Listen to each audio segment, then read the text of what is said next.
eu astăzi vreau să vă arăt colecția mea de squish-uri.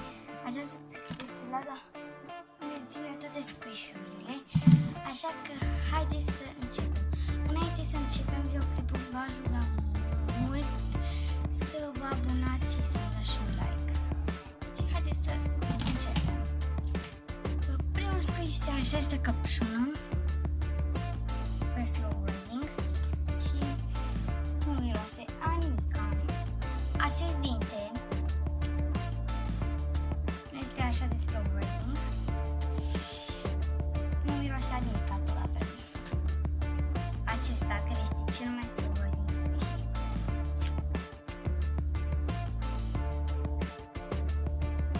Așa și miroase a biscuiți. Și are aici o agățătoare. Acest squish de decor, vedeți, este o pâine, da, și are un breloc, un lapte,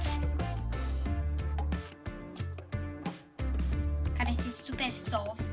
Dacă nu știți ce înseamnă slow rising, adică se ridică foarte încet, și soft înseamnă că este foarte moale, foarte fin. Ca să înțelegeți că după aia știu că nici eu înainte nu știam ce înseamnă soft și slow rising. Am un panda, cât de cât slow rising, și îmi place și care folie. Okay. Și acest panda a venit și cu acest mic căcățel. Și vă întrebați? Da, am deschis-o de asta, nu știu cum se numește. Nu știu. Am deschis o chestie de asta. Da. Și mi-a dat două squish-uri. Următorul este hamburger, cap de pisică. Nu este slow rising, cam deloc. Avem un Panda Ban Galaxie, care nu este slow rising, cam deloc. Acesta care nu este slow rising deloc. Dar miroase biscuiți. Știu, pe acestea care nu le miros înseamnă că nu au niciun miros, ca să știți. Un răhățel galaxie. Stați un pic. Imediat vi-am adus prin lumina. Ok, deci am revenit. Acest căcățel galaxie care este super slow rising. Dacă vedeți acolo în spate multă lumină, nu este calitatea proastă a telefonului, nu este, doar că este înorat afară și e luminos. Adică e vreo 3 și e înorat afară și de asta e multă lumină. Și am mai aprins și becul. Primul meu squishy, forma de pandaban, și are miros a biscuiți. Un curcubeu, super slow rising, un tort, care nu e slow rising, acesta care este super soft și slow rising, aceasta înghețată, care nu e slow rising deloc și are un breloc,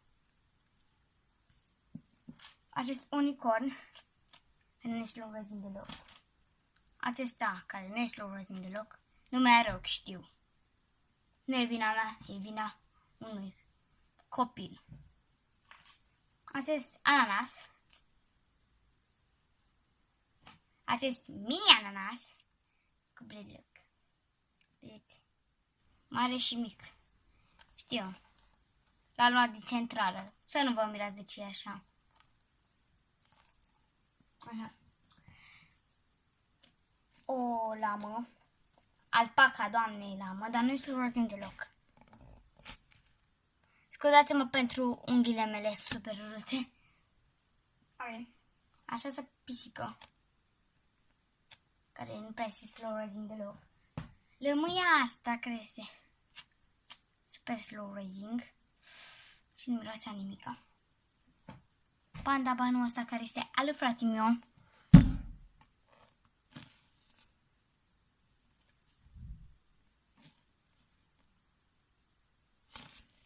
Nu este slow rising deloc. Nu știu ce e asta, budincă, chiar nu știu, să scrieți voi în comentarii dacă știți ce este asta. Este pe locul 2, cea mai slow rising și are o agățătoare aici. Da? O ciupercă.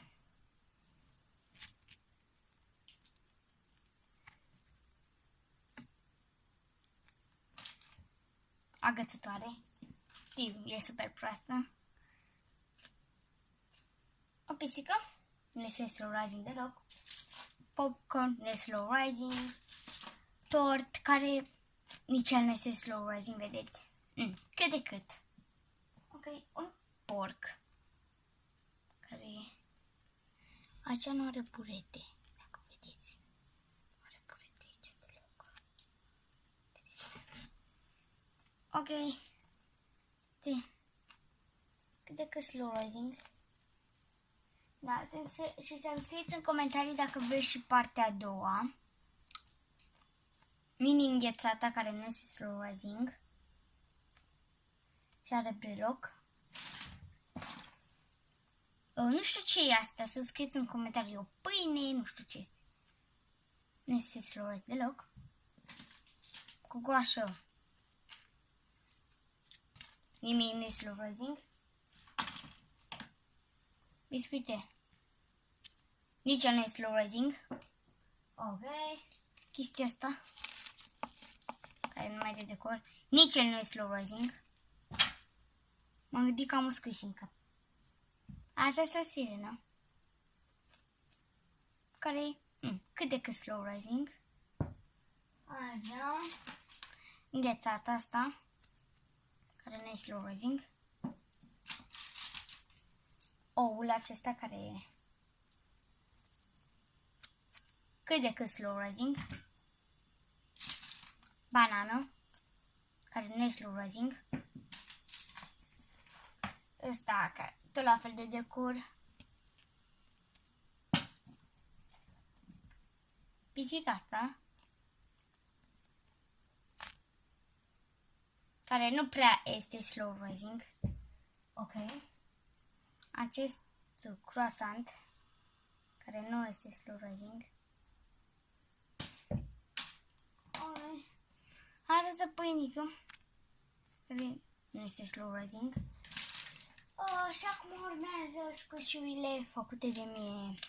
Primul squishy făcut de mine este... Scuzați-mă pentru Fortnite, nu fac reclamă, să nu credeți că fac reclamă. Nu fac. Ok, și... Este cât de cât slow rising, dacă să scrieți în comentarii dacă vreți să fac DIY la acest squishy. Ok. Am acest squishy în formă de croissant. Și acest squishy în formă de nimica, nu știu. Pâine, ceva de genul. Ok, și am 3 pungi de la squishy-uri. Ok, de fapt 4. Deci, cam acesta a fost videoclipul. Dacă vă plăcut, dați un like și să vă abonați la acest canal. Pa, pa!